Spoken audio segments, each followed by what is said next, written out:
Crearem un petit projecte simple perquè veieu el funcionament del Tinkercad. Abans de començar, us fem una breu descripció de la interfície del programa. I comencem pel menú superior, on hi ha les següents icones. L'icona de copiar, enganxar i eliminar, les fletxes de desfer i refer accions. Tot seguit trobem una icona per afegir notes al nostre projecte i al seu costat el botó per amagar les notes. Així no ens molesten quan estiguem treballant. No s'esborren, simplement s'amaguen. Seguidament trobem els colors i la mida dels cables que farem servir per connectar els nostres components electrònics entre ells.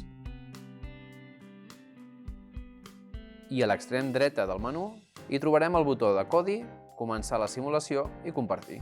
Si cliqueu al botó de codi, us apareixerà una finestra nova amb una interfície molt semblant a la de l'Scratch. És una programació per blocs gràfica, simple i amena. Si voleu fer un pas més en la programació, teniu l'opció de poder treballar en programació en blocs de text o únicament en programació amb codi, fent ús dels llenguatges de programació Python. Per acabar, el botó de compartir o Send to us permet descarregar el projecte en format imatge, en format per Fusion 360, en BRD, un estil d'arxiu per dissenys elèctrics, o convidar altres companys i companyes al projecte que heu creat.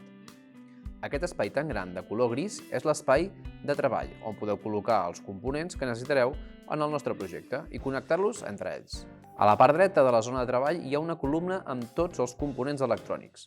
Si cliqueu a la pestanya de components, podeu triar els components bàsics, que són els que veiem per defecte, o veure'ls tots. Els podeu classificar segons si estan relacionats amb Arduino, amb microbit o amb circuiteria sense placa controladora. Anem ara a fer un petit projecte. En aquest projecte el que farem serà arrossegar una placa de microbit a la zona de treball. I tot seguit, un servomotor. Per trobar el servomotor haureu de seleccionar que voleu veure tots els components d'electrònica que hi hagin disponibles. Connectareu cadascun dels cables en el seu lloc. Nosaltres connectarem el motor en el pin 2.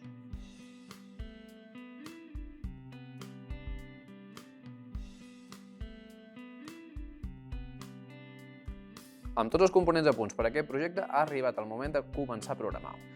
Feu clic a Code, que el trobareu a dalt a la dreta de la pantalla. Fent clic a la categoria Bàsics i trobareu els blocs en apretar el botó A. Arrossegueu dos d'aquests blocs i el segon bloc el modifiqueu, el botó A per botó B. A continuació aneu a la categoria de programació i amb els outputs busqueu la rotació de servo connectat en el pin i per graus. Col·loqueu aquest bloc dins de cadascun dels blocs dels botons que heu posat anteriorment. Recordeu modificar el pin segons on heu connectat el motor, en el nostre cas en el pin 2. El programa el que ha de fer és que quan premem el botó A de la placa, el motor roti 90 graus i quan premem el botó B torni a la posició inicial, o sigui, als 0 graus. Un cop tinguem fet aquest programa, feu clic al botó Start Simulation per comprovar com funciona i que quan premeu els botons de la placa, el motor es mogui tal com li heu indicat.